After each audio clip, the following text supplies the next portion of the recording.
This is the Demystifying Mental Toughness Podcast, hosted by David Charlton, and you're listening to this podcast to help you build your own mental toughness, so that you can support other people or your clients better. Either way, you will learn more about developing this plastic personality trait that all but guarantees that you will perform better and lead a more prosperous life. Hi, and welcome back to the Demystifying Mental Toughness Podcast. Today it's bright and sunny as I've recorded this episode. The storms have passed, thankfully. Let's hope they're away for a little while. And in terms of storms, well, this sport, boxing, is something that we talk about today. And in boxing, you've certainly got to weather the storm. And my guest, Jack Sunderland, a former professional boxer and now boxing coach and an entrepreneur who's got a great social enterprise business called The Training Cave. Well, Jack goes on to talk to me about that side of boxing, the mental and physical challenges that come with the sport. We also talk about how he helps the local community with his work from his boxing gym. We talk about nerves, different psychological challenges that boxers come up against, and the build up to the fight and how difficult that can be. I hope you enjoy the episode. Hi Jack, it's great to meet you. Would you be able to share a little bit about your background to the listeners? Hi David, yeah, thank you for having me on. So I'm Jack, I'm an ex-professional boxer.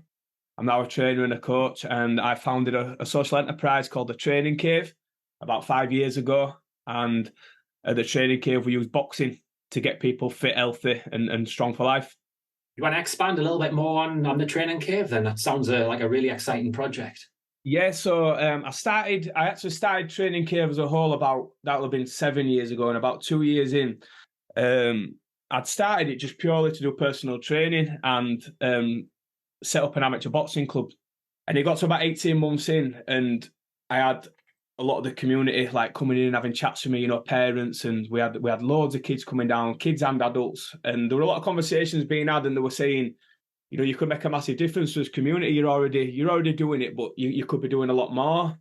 And they started talking about funding and things like that, and I was a bit like, I don't know what funding is. I didn't understand it. So if you can imagine, what we had a lot of young people coming in off the local estates and stuff, and I didn't meet a lot of the parents. It was just the kids rocking up and on the bikes and what have you, and it were they'd sort of be, I ain't got my money tonight, Jack, can I pay you next week and what have you, and you're sort of yeah, don't worry. By end of month, you sort of owed 100 quid and what have you, in subs from different kids, and it were what can I do? I can't sustain my gym this way. I won't be able to do it forever, even though I were enjoying it and I were loving it. So I started to just get some business advice, and I caught on to what a social enterprise is, and we became a not-for-profit then, so that we could access funding, so that we could cover the costs of these young people that couldn't afford to train, basically. So that just elevated us, and we just grew over the coming years. We started working with the local youth offending teams. We started to do outreach work in this community. We started going out onto local parks and estates and engaging the young people, where they were causing a lot of antisocial behaviour. We were doing free boxing sessions, taking gloves and pads, and they were joining in, and then they'd follow up and come down to his gym. And I then started to push boxing into schools, into our local area. And before the summer, we were working with 15 local schools, from secondary to primary, alternative provisions. And my aim is just to get people fit and healthy, and just to get them enjoying exercise and being around positive role models and positive mentors. And I suppose that's where we're at now. We've got a team of about 20 amateur boxers. And as gym's pretty busy, we keep fitters and recreational boxers. That sounds fantastic, the work that you've done there. I'm intrigued because obviously you've touched a lot of people there. Firstly, which area are you talking about generally that you work in? We're in Bristol, Batley, West Yorkshire.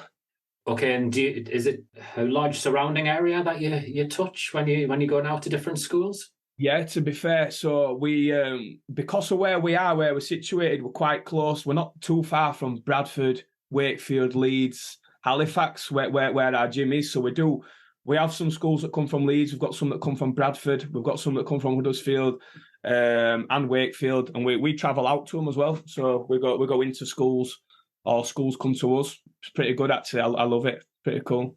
It sounds it. So what would you think? Obviously, when you're selling your services to different schools and in the community, I mean, when you look at the benefits of boxing, what does boxing actually teach these children? It's funny like question that, because there's always like barriers there to begin with, like especially with the council and the schools.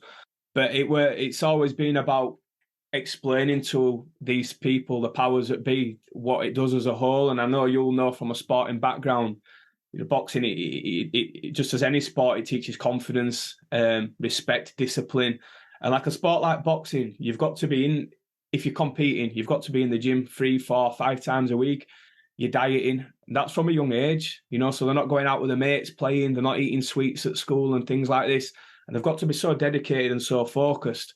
To me, I think it makes boys into men and girls into women. Like it toughens them up physically and mentally, and the benefits are endless. I could talk about them all day.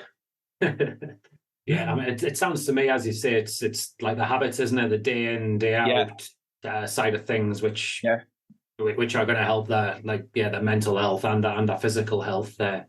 Well, let's get into some of the intricacies of boxing, because as you've touched on the I suppose the psychological side to a degree.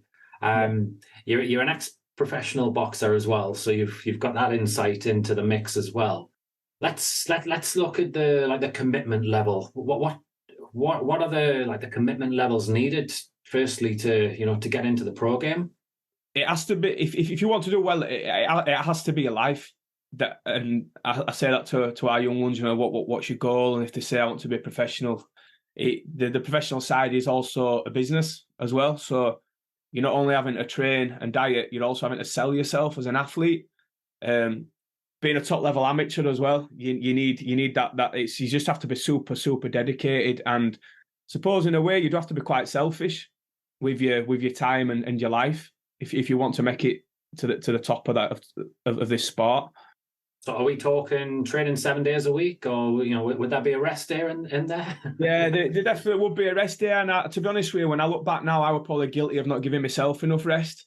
I probably trained too hard sometimes, when I was training, and then in between fights as a professional, like I would then probably have a bit too much rest in between, then like enjoying myself a bit too much in between fights, and then when it got onto it, then I would train super, super hard again, rather than keeping myself at a constant all the time. And then as it got close to fight, stepping it up, I would do things differently now if I could go back and do it again. And I try and instill this sort of thought process into training our boxers now, that they should always keep themselves in shape and around, ready to go. Yeah, no, that makes a lot of sense. Obviously, then the training, when you up the training for the fight, it's going to be a lot easier as well. Yeah. So when you're saying about the period when you maybe don't have a fight in the imminent future. Yeah. So what would that look like for you then? Would you be training like 3 or 4 times a week, or how would you go about it? Yeah. So with our boxers, as an example, say if the championship boxers and they're competing in national championships where it's quite intense, we'd like them to have a week or 2 off after. Otherwise, they can just come in and they're just ticking over, but they're not getting any serious focus from the coaches. They can come in and, because they're used to that atmosphere, and they can get quite lost if they're not in the gym, so they like to be there. So for them, it's a matter of just ticking over. They'll be coming in, they'll be working the bags, they'll be around the mates, they can go for runs and things like that. And like our tagline at Training Cave, it's strong for life. And for me, it's all about keeping yourself fit all the time in life. And that don't mean you need to be an elite athlete at all times, but it's ticking over. And that's what we do with the boxers. Some of them, like the younger ones that aren't in championships, they're in all the time and they're training pretty well all the time, ready for the next fight. As they step up, though, and as they get a bit older, there will be times, though, where they'll need to be given a break, and they get periods of time where they're not training at an high intensity. So as you then go up towards a fight and you're putting more hours in, are you training like 3-4 hours a day, twice a day, 3 times a day? What does that look like? For the amateurs, no, not really. They all train for like an hour and a half on a night time. the older groups, they might do like runs on a morning before work or school, you know, and then they'll do the gym work on a night with us. But rarely, really, you know, that's up to them.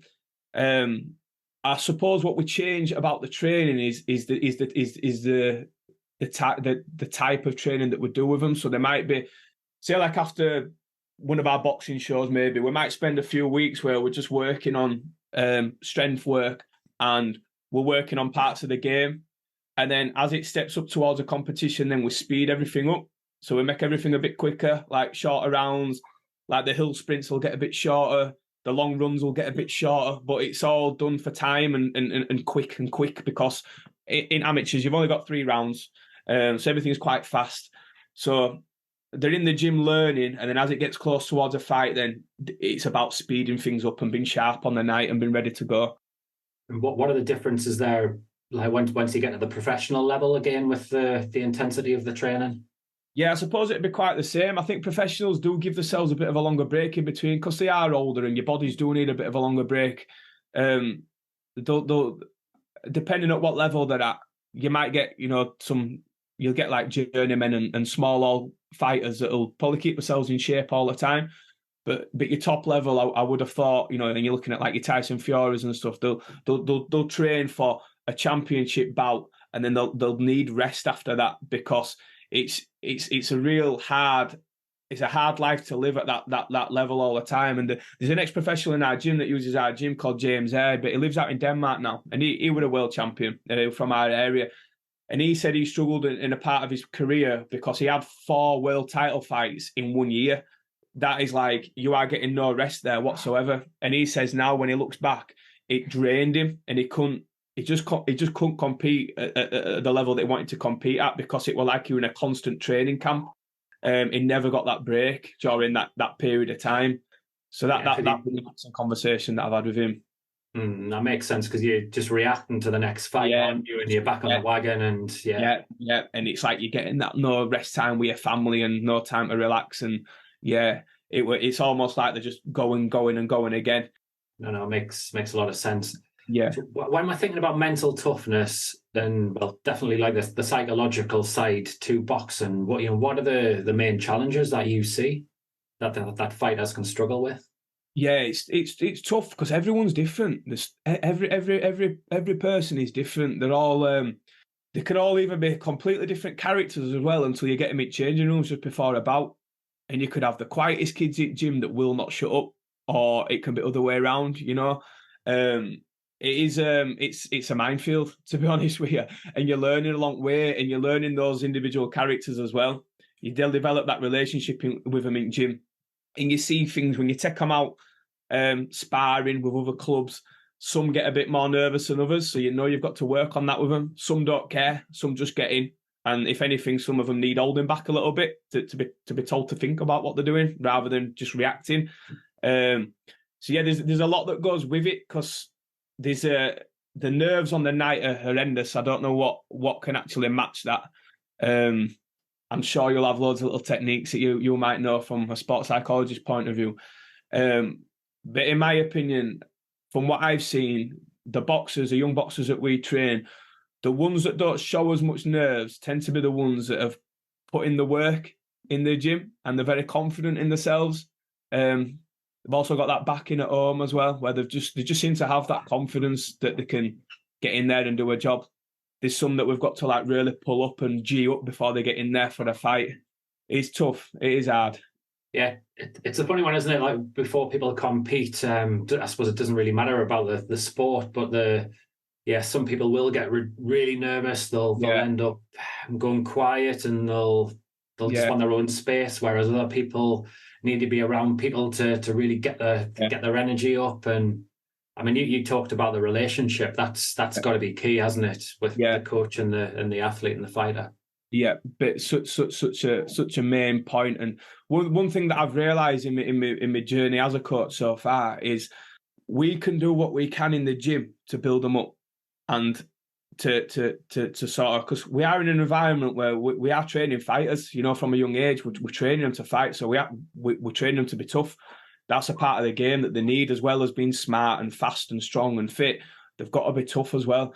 So we've got to have that element in training and that bit of hardship in there. But then, like, if they're going home and things are really easy, and I don't know if parents are saying, I don't know about that, you shouldn't be doing that sort of thing.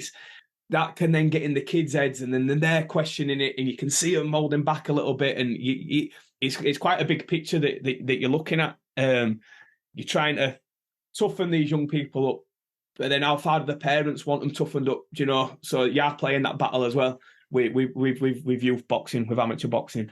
Do you end up having like lots of conversations with parents as well about this sort of thing then? Yeah, we do. We do get it sometimes. Yeah. It don't always go down too well. Some understand, but they need to understand. You know, when they're watching their kids fight, they're up against someone else who's there to hurt them. Unfortunately, because that's the sport. That's part of the sport. So we need to have them ready for that. So once the parents can understand that and they're fine with that, then that it makes our job a lot easier. Yeah, in some ways, it's a little bit like a kid studying for an exam, isn't it? Where you've got to do all of the hard work. You've got to come at it from a whole range of different angles, so you know your stuff. Yeah. In this case, if you don't do that, if you don't test them out, if you don't, I suppose, try and break them to a degree, then they're going to get beat on there and really struggle. There's no one else that can do it for them when they're in there. Just like you say, just like an exam, there's no one else that can do it for them because there's someone marking them who they don't know, so they're not going to gift them a grade. And it's the same with boxing. No one's going to gift you anything, so they have to train at that level, and unfortunately that tough side has to be done in the gym, and it can be a battle sometimes on the psychology part where we're trying to make them into winners and make them into these tough little things, but if they're not getting the same at home, you're up against that, because you can get parents that'll say, never mind, better luck next time, which is all good. It's all good saying that, but in a sport like boxing, they're going to get hurt. Do you know what I mean? So they've got to be prepared for fight night. Yeah, and I suppose as a parent, it's got to be quite tough watching your kid get beaten up, basically, and and hurt, because then you've got to deal with the aftermath of that. Yeah, I know when I look at like some of my clients that I've worked with, and the ones who've gone on to do really well, and there's been a trait in here where they've like really embraced being uncomfortable.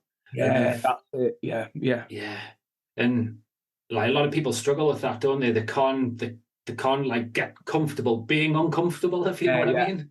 I absolutely love that quote. I love that.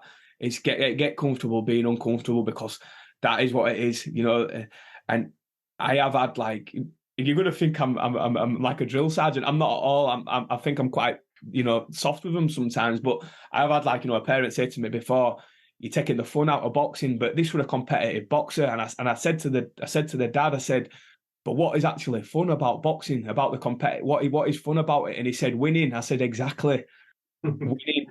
Do you know that is what is fun about it? Not losing or getting hurt. It's winning. That is what is fun about it. Do you know? Probably not the training and the dieting. It's the winning, but they have to do all that to win. It is, and it's a fact, isn't it? Yeah, I mean, I know one of the questions I tend to ask someone early on is like, why do you take part in your sport? Yeah. So if they turn around and said, it's the social bit to be with my mates, then they're not going to be somebody who wants to win, do they? And you would get them very differently. that exactly, yeah. Which, you're right. It's fun. Again, going back to, I'm just talking about the mental side for up to a point. Yeah. What I notice is when people like use visualization, they can, if they want to really ramp it up, they can visualize themselves in difficult situations and then work out ways in their own mind how they're going to get out of that. Yeah. So I suppose, just a little bit of advice for people there. If doing that is what the real top athletes do, and it's I think in some ways it separates the great from the good from the average, in some respects. Yeah. This is a part of it I absolutely love, and I'm definitely, obviously, I'm nowhere near an expert. I don't know my stuff on it, but all I can say is when I did it, when I competed in sport when I was younger, that was something that it was probably before it were a thing, before, probably before, it was before I started reading about it, if you know what I mean. And I did used to think and try and imagine me landing those punches, making them miss, do you know what I mean? And being in that ring, like stepping in that ring. And I used to imagine it. And I always knew when I was going to win because I'd thought about it. Do you know what I mean? And then there were times when I just couldn't get my head right. And I did lose. And it wasn't until after, and I felt like I kind of knew in the build up to that I wasn't going to win. Do you know what I mean? Yeah. My head wasn't in the right place. And I do try my best now with our boxers to, when they're in that changing rooms, I do say, like, look, imagine yourself winning, holding that trophy. Imagine landing the shot. Just imagine landing your jab, that first jab. As soon as bell goes, that first shot's landing. Do you know what I mean? And then everything else will fall into place. Just get that first shot landed, and everything else will fall into place because you know what you're doing. And like we do it in the gym where like we'll do like shadow boxing drills, so like where they're pretending to fight somebody, and we'll give them different scenarios. So we might say, you're fighting a really tall left-hander, like, how are you going to deal with that? So they're not actually got anybody stood in front of them, but they've got to imagine it. Or you're fighting a short, stocky, aggressive fighter that's there to knock you out, like a bit like a Mike Tyson or a Ricky Hatton. How are you going to deal with them? And so we get them doing stuff like that. And I think that's really important to give them different scenarios, because it's like the type of scenarios that can come up against on fight night is endless. There's never one the same. No boxer is the same. So it gets them thinking, so they're one step ahead. It's something I'm really interested in, is the visualization stuff. Yeah, I think I agree with you when you're saying about what I suppose visualizing yourself at your best. Basically, that's I mean, that's just going to bring in sort of like loads of positive feelings, isn't it, and make you feel good. Yeah. And then the other bit, visualizing yourself when you're struggling, then again that's your plan B. Yeah. But then obviously you go a step above that when you're doing the shadow boxing as well, and you're doing a bit of both, aren't you? So it sounds like you're preparing the fighters really well in that respect. I saw an interview of a day, and it was, do you know David Hay, the ex-heavyweight? Yeah, so his old trainer, Adam Booth, and I think it was just like on my Instagram, it just came up like a quick interview. And he said for one of their fights, they prepared to be knocked down. So they prepared David to be knocked down, so it was like he went in, obviously not wanting to get knocked down, but when it did happen, he were ready because he trained for it. And I found that really interesting. It's like some people might think that's negative, but it ain't, because it's like saying, this guy's a big puncher, there's a good chance you're probably going to get knocked down at some point in this fight, but you're going to need to overcome that. And I found that really like interesting to see like a professional coach admit that. I find that really interesting as well, because the amount of people that I'll speak to, and I think a lot of parents can be guilty of this with their children, is you don't want to think about the bad stuff, because if you think about the bad stuff, the bad stuff's going to happen. But actually, no. That's not the case. We want you fully prepared for any situation that's going to develop. That's what we try to do. Like with me and the other coaches in the gym, we're all ex-professionals and ex-amateurs, and we come from that mindset of like, we'd have fought anybody, we'd have boxed anybody, and I know I want anything special at all, but I'd have never said no to a fight, and that's like what I want their mindset to be. They're so confident that I can box them. But what you do, and it only happens sometimes, is when the parents will be like, oh, I don't want him fighting him. And you're thinking, why? Well, he's really strong. Like, well, how do you know? Have you been punched by him? Do you know what I mean? Like, just because he's got some muscle on him, don't mean that he can punch hard, and your kid's good. So you're putting that in your kid's head that he can't beat that kid, or she can't beat that kid. And I've seen that happen quite a lot. And it's quite frustrating. You're thinking, we're building them up in gym, and then they get drawn against a certain boxer in a championship. So if you're drawn against them, you've got to fight them. But then you've got the parent going, oh no, I can't believe they're fighting them. Oh no, I can't believe they're fighting them. And you're just pulling your hair out thinking, we've been training them for the last 6 weeks for this championship. They're more than ready, trust me. But you're putting that doubt in their head, and that's a real difficult situation to be in. No, you're right there. I think, if there's parents listening to this, take note of that. I think one of the worst things you can do, regardless of what sport we're talking about here, is just start talking about the opposition and the opponent too much. I think to a because the kid then just starts, like their mind goes over there, don't they? They start thinking about, and they stop thinking about themselves and the strengths and the hard work they've put in. Start comparing themselves, they're mind reading, they're predicting like what's going to happen, all of that, and totally unhelpful. But it's natural. I mean, we all get drawn into doing it. Of course, but I'm even quite mindful because of my experiences as a coach. I know my son's only 18 months, but I'm already mindful about how I speak around him and how I react around him, because I don't, not just for sport, but just life in general, because I know my actions are going to be how he's going to act as well. You know, and if I react to certain situations in a certain way, that's how he's going to react. And you kind of want him to develop his own way, you know, and I don't want him to be forced down anything in particular. And I think it all comes from very young, that confidence and that self-belief. Coaches can do a good job at trying to shape it and change it, but I think with some people there can be some quite deep-rooted things that have been there from a young age. Yeah, I mean, I suppose if you look around, there's lots of kids in sort of being brought up by one parent, having and like different things that go on in their childhood, and it's gonna have an impact, no doubt about it. Yeah. As you say, just I suppose it is just watching what you say can only help, but then again that's easier said than done sometimes when you're sleep deprived, if you're stressed from work or whatever it is. It's it's a minefield. I would say toughest job in the world, being a parent. It is definitely, it is.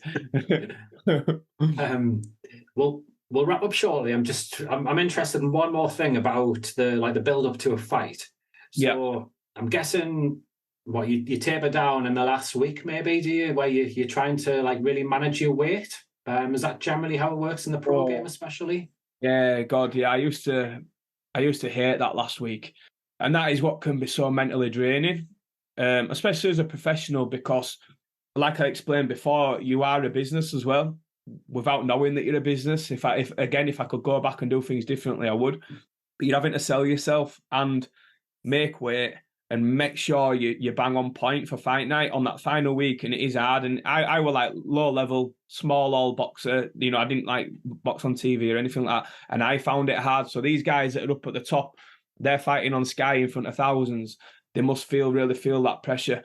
That final week, there's a lot going through your mind, because you've got the fight, you've got the selling of the tickets, and you're just trying to cut that final little bit of weight. I were working full time as well, so you're doing that like with work and in your home life. So yeah, it's probably like one of the hardest things I've ever done, to be honest with you. Yeah, those final weeks before the fight are really, really hard, mentally and physically. I'm guessing for a pro as well, they've gone from training a good few hours per day, and they're like really, really busy, to then having to down tools and chill and relax a little bit. So you've got more thinking time and how you distract yourself. Sounds really tough.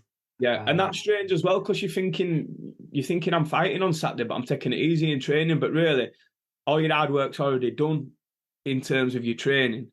It's the other hard work, the mental side and the dieting, that's when it gets really tough then. And you're going into a fight, then obviously everything needs to be right in terms of refueling and being ready for the night. Yeah, it's tough. It's tough. Yeah, your mind will play tricks on you, no doubt about it, where you, as you say, I'm not training, it's not really computing, and it'll be a battle and a half, to say the least. Look, Jack, I've really enjoyed the conversation. We could have carried this on till probably another 2 or 3 hours quite easily, but we'll need to end it so we can both get some work done. Would you be able to share 3 takeaways like from our conversation with the listeners? I think if your child's involved in youth sport, understand that it is tough. Even though it's only amateur, whether it's football, rugby, boxing, or whatever it is, they're still going through an hard time. So do your best to help them. From a mental side, sort of don't down talk any opponents or all like that. Let them focus on themselves. Let the opponents worry about them. So I'd say that were 1.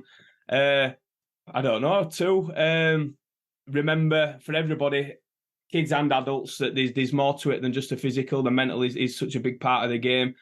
Me and you spoke a little bit before the podcast started, even from like a business point of view, how your own thoughts can take over. And for an athlete, it can be the difference between winning and losing. And that's I would recommend like looking into things and looking into different ways that you could maybe help yourself on a mental level. There's a lot of information out there these days. One being David's website and social media. And I don't know really, David. I don't know a third one. Sorry. I think you came up with three there, to be honest. But right. I'll add one as well. I mean, I think we talked about this off air earlier, and you might have brought it into the podcast. But yeah, boxing can potentially get a bit of a bad rap at times, can't it? But it can. But as you say, there's so many benefits from being involved in a sport like boxing for people, be it the focus, the goal setting, the confidence it gives them.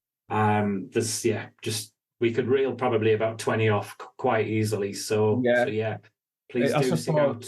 You know, you'll have many different people listening from different backgrounds and that are involved in different sports. And like if it's your kid or if it's you, that's competing, like boxing can help you. And it don't mean you have to be a competitive boxer. There's loads of boxing gyms knocking around, and the difference it can make to your life, because everyone's on a level in a boxing gym, the difference it can make to your life as well, and give you that confidence, whatever sport setting that you're in, or even business, being able to say that you've been in that ring and done a little bit of sparring, or just being on the pads or hit the bags or something, it could change your life. I really believe that.